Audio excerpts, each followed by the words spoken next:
Idaho Matters is brought to you in part by St. Luke's Pharmacy, now offering free home delivery. For daily medications or one-time prescriptions, home delivery is easy to set up. It's convenient and safe. St. Luke's Pharmacy, now delivering to your doorstep. Information on how to get started at stlukesonline.org. The Boise State Public Radio app. News, music, and more. Idaho Matters. Morning Edition. All things considered. The Connector. And more. And more. You can take us wherever you go and stay connected. Without it, you're missing out. Download it free. You can also communicate using the Talk to Us tab. The Boise State Public Radio app. From the studios of Boise State Public Radio News, I'm Samantha Wright, filling in for Gemma Gaudette. It's Idaho Matters.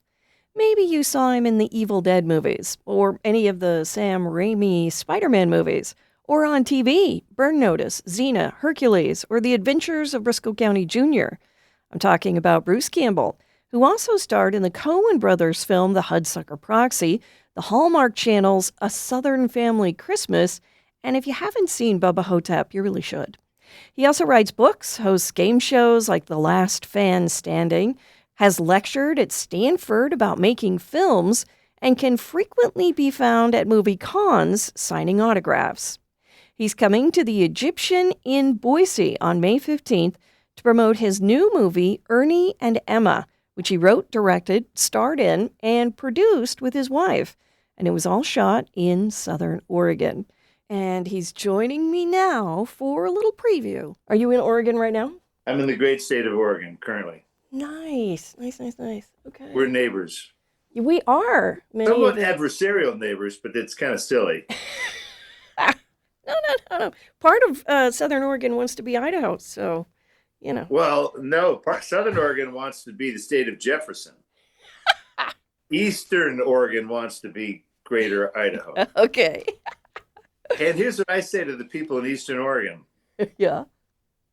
Move to Idaho. Just move. That's all you have to do. It's about 20 miles. You're good. Get the U-Haul. Just cross the border. It's fine. What is the movie about? I've seen it, but you wrote it, so I'm going to let you tell us what it's about. Ernie and Emma is I'm going to call it an age-appropriate story. I'm not trying to pick up some 25-year-old starlet. This is a story about a guy who has been around for a while, and he's had some successes and failures. And in this particular case, he is handed a challenge that he's not ready for, which is the death of his wife, who did everything and ran everything. She was an executive secretary for 25 years.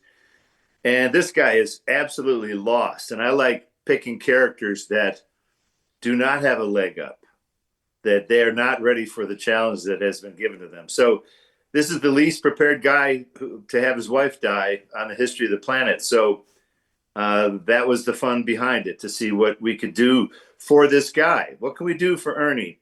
So that by the end of the movie, we feel better for Ernie. Ernie feels better about Ernie. The audience feels better about Ernie. You know, I call it a sunrise story. It's not the most cheerful subject in the beginning, but his wife does, in fact, love him.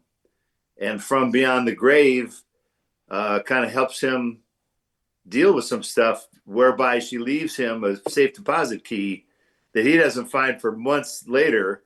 And that safe deposit key leads to a whole series of things she wants him to do with her ashes. Some of them fun, some of them not so fun. Because any married couple that's been around forever, I've been married 35 years now, you know, you're going to see some shit in 35 years. Stuff's going to go down. Good, bad, intermediate stuff you wish never happened, wish you never said or did. So that's it. It's an adult movie for anybody who wants to come and see it. And, you know, I start my Q&A sometimes by asking people, how many people in the audience have lost a loved one? Mm-hmm. Raise your hand. And it's like everybody, right? So it's just dealing with that. It's not meant to be too intense of a movie. it's a Disney movie with drugs, alcohol, swearing, and implied infidelity. Well, you know, that is true. That is true. There's a lot of, honesty in this movie.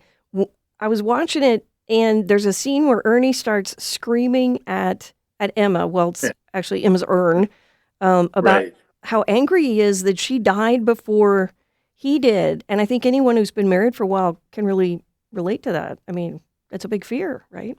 It's all our fears. Hopefully. And, he had to get it out of his system. And I'm actually hoping if we can't get this movie into theaters, I'm going to do what I'm going to call the Del Webb tour. They do these enormous developments for old people. Okay, yeah. And I'll just go from one of those to the other because they all have entertainment. Yeah. I'll show them a movie about an old guy whose wife died. I think they can all go, yeah, that's me. I'll go see that movie. So I'm going to find out what the demographic is. We'll see. This is, unfortunately, I have to apologize to the audience, too. No chainsaws, no boomstick, no catchy one-liners. I threw a few Easter eggs in there, but, I mean, I couldn't help myself. But very simple stuff. But it's a whole new movie. It's a movie I did with my wife. My wife and I, we kept talking about, getting around the system and how can we do our own stuff. And, a year or so ago, she's like, hey, dude, you're not getting any younger. When is this going to happen? So that's what led to kind of my wife sort of gave us the green light. So we produced it together. And I have to say, we should make more movies together because it's about the best we got along in a long time. Because this is what we do. We're trained to, Ida was a costume designer, my wife, Ida, and then she's moved into producing. And we know how a film set works and we know how to take care of a crew and we know what we don't like also. We know the productions that we don't like and the things that we don't like that they do that we can correct. I can do the things that have always bothered me. Well, I can stop doing the things that have bothered me about directors and working with actors. And so it's a chance to just shut up and put up. Well, along with your lovely wife, you've got a lot of friends on this movie. Mike Estes, Ted Raimi. You've got the fake shimp, Kurt Ruff, as your director of photography. Joseph LaDuca as the composer. You got some local Oregon talent. I blew the Evil Dead dog whistle. And as many of them could come out of the woodwork. Joe LaDuca goes all the way back as our composer. Yeah. Kurt Ruff is on the crew.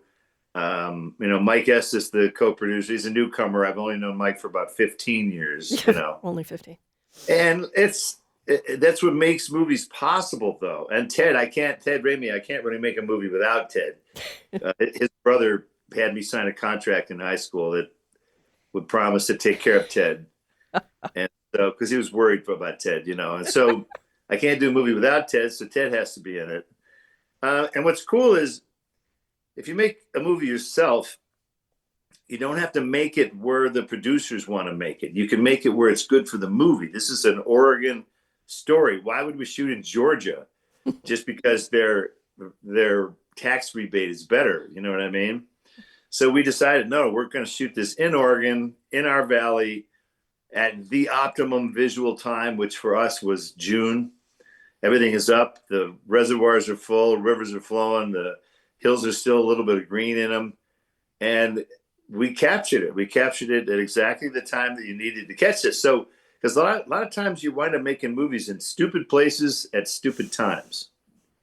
And it's only because of some other factors that somebody else is paying attention to. But in reality, if you really want to serve your project, do it in the right place at the right time. And unfortunately, sometimes you have to do that by yourself in order to pull that off. Well, you really do show off Oregon. The state of Oregon owes me money. Because people are going to watch the movie and they go, man, I had no idea. All you guys in Idaho. Oh, man, I had no idea Oregon was so pretty. Maybe I shouldn't. Maybe we should have the greater state of Oregon. No, come on. It's the Rogue Valley. It's gorgeous. It's fertile. These are volcanic valleys. Yeah. So it's, in pairs. I grew up in Detroit. My dad was a Detroit madman. And, I watched an industry die. I watched the car industry die. And so the same thing with Oregon. It's a parallel there. The pear industry is on its way out. Mm-hmm. Yep. And so it's a guy who used to be a guy. The pear guy. He used to be the pear guy in this little valley. And look, I can relate to that. As the guy who wrote the screenplay, I know it being one of that guy feels like I'm the Evil Dead guy. So I'll always, to many people, I will always be the Evil Dead guy. I'd probably be on my tombstone, Evil Dead guy. And so I know what it feels like. So I think the Pear guy resonated. It was easy to play that guy. Well, and just like you, everybody walks up to the Pear guy and quotes the lines back, and you're the Pear guy. Right, yeah. And they think your old ads were really funny. Oh my gosh. Well, I love this movie. I mean, like you said, it's got smoking, drinking, tears, anger, swearing. A lot of love, though. There's a lot of love in there, and a lot of hopefully, yeah. honesty. Look, I made so many horror movies over the years, and the whole idea when you go to colorize them, they call it the color grade, where you sit in a dark room and these guys have the computers, and you can finally make your movie look exactly how you want it to look. And last couple Evil Dead movies, I have no problem with them. It's good filmmaking, but there's a trend. I call it like the David Fincher effect, where there's this emergency room pall that's over everything. It's like a grayish filter. And there's color, but it's not really colorful. And, and we'd have to fight these guys and say, look, dude, the blood has to look red. You can get as arty as you want, but the blood's got to be red. So in this movie, it was fun to be able to sit in these dark rooms and go, is that colorful enough? What can we do there? And, I could tell Kurt Roth, our director of photography, Kurt, I would like to see their faces. And I would like to see their eyes and the expressions on their faces. And I would like to please not have people look like crap. That's it. It's really straightforward. And, when the end of the movie ends, I want people to look around and go, where did I park? Not be creeped out. People fainted at the first Evil Dead movie. I've made unrated movies that have not gone through a rating system, and that's fine. Not every movie has to be rated, but it's kind of nice to do other stuff that can elicit a different response. Like this, it's rated R technically because it's for here was their language, the rating company, the MPAA, rated R for language, yeah, and some drug use. I'm like, what? Some drug use. Okay. It's not a lot of drug use. It's some drug use, but it's so funny how they never mention like alcohol. Well, and Ernie drinks a lot, especially at the beginning. Yeah, he drinks. He's a Bloody Mary kind of guy. He's the country club guy. He's the Pear guy. That's how the Pear guy schmoozes, is over booze. He does. And I don't want to give anything away, but there's some big twists in there. And the Sasquatch is real. That's a twist. That's a twist. Well, and then, so for folks who haven't seen the movie yet, it's kind of a road trip. Emma is sending Ernie around with letters to different spots to spread her, ashes and to go over some stuff. Like we said. We hear her. She's our narrator. Yep. We hear her voice, but you don't, you just talk to the urn. You don't actually talk to her. But there's a couple of times where Ernie opens the letter and it's like, oh my God. Wow. Just wasn't expecting that. Right. Well, that's the journey. If you've been with someone for so long, they know that you had an affair, and he knows that she had an affair, and they didn't have to deal with it then, but it's okay to bring it up now. It's so funny how people react. I had a member of the crew who didn't want the scene where I pointed out to her that I knew that she had an affair too, because he thought like you're kicking the dead. Oh. And I went, no, it's not about punishing Ernie. It's just about, I f***ed up, things happen over a long period of time, and so we resolved to just call it a push. You had one, I had one, let's move on. There is a lot of honesty in here for anyone who's had a relationship, anyone who's a long-term relationship. A long-term relationship, yeah. Yeah. Well, you say I do as part of it. Yeah, yeah, and there's those ups and downs, and she's trying to bring, I think, a little closure to Ernie, trying to bring him back. Right, and that's the beauty of it. So that's the love story part of it. That she's actually doing him a huge favor by making him do uncomfortable stuff. Like go back to a crash site where they lost a son, and Yeah. he never would have gone back there in 100 million years. And she's like, "No way, man! You have to do this. You have to. This is part of our story." Yeah, and it gets pretty serious at times, but it's also fun. It's snarky. There's a lot of the snark in there. You've got, as you said, some of those Easter eggs. Love the Shemp beer. I'm So going to make that a national brand, Shemp's Beer. It's in Ash versus Evil Dead now as a brand in the whole 3 seasons of that show. It's Shemp's Beer. yeah. And so we got Shemp's in this movie. I'm just going to keep slipping it in so that it'll be part of the general consciousness of Shemp's Beer. There we go. There we go. Okay, so you're bringing this to the Egyptian in Boise. I heard Yeah, 15th of May. they've been bugging you to come do a movie. Well, I love old theaters. I always have, and I always will. And this one's about 100 years old, the Egyptian. And I'm just a big fan of these themed theaters that are downtown and they're sort of creaking at the knees, but they have great history, great bones, great stories. And some of them have incredible acoustics still because of how they were designed and when they were designed. And I just can't wait. And, I've toured a lot with the Evil Dead movies, and it's just not the same thing touring with a movie that's 40 years old. This movie's brand new. Nobody has seen it. Nobody can quote the lines. No one knows what to expect. And I like that. It makes me very happy. As a filmmaker, I get really excited. In the fall, we're going to go to 20 cities with the theater chain Alamo Drafthouse. Oh, cool. Starting in September. We're going to go to 20 of their cities. And I'm going to every one of them, doggone it, to introduce this movie. And you're coming here. You're coming to Boise. You're going to have a Q&A after Yes, the I will film? be there in person. There were rumors that I had canceled or wasn't going to come. I posted a thing about a health opportunity, and there were some conventions I had to let go. But unfortunately, I think it got misconstrued. So I will be there not only alive, but in person at the Egyptian. And I'll do a fun little intro. And then after the movie, give people 10 minutes to get organized. And then I'll come out and do an extended Q&A. We'll talk about whatever they want. Talk about the movie or why there was no blood in the movie. Whatever they want to talk about. There were plenty of ashes. Come on, there was some stuff in there. Lots of ashes. Yeah. See, I gave them ash. You want ash? You got ash. You got How ash. much ash do you need? I'm going to Ashes. steal that. This movie is full of ash. It is. It is. Okay. Thank you. I needed that. I need to figure out how to talk about this movie. Oh, you don't even have to pay me for it. What are you hoping people take away from the film when they see it? Just be happy. Be happy. Be happy you're alive. Yeah, hold on to the one you love, right? Yeah. Love the one you're with. Absolutely. I think this is great. I think it's a great movie. Highly recommend it. Everybody should come see it. And you're coming on May 15th. Coming on May 15th, like a hurricane, coming from the great state of Oregon. I'll stop at the checkpoint at Idaho, see if I can get in.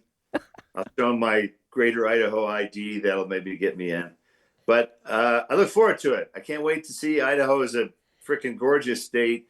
It's a great theater. And anyone who hasn't been to the Egyptian in a while, go, because they tear these theaters down if you don't support them. So it's really important for movie lovers to go love movies.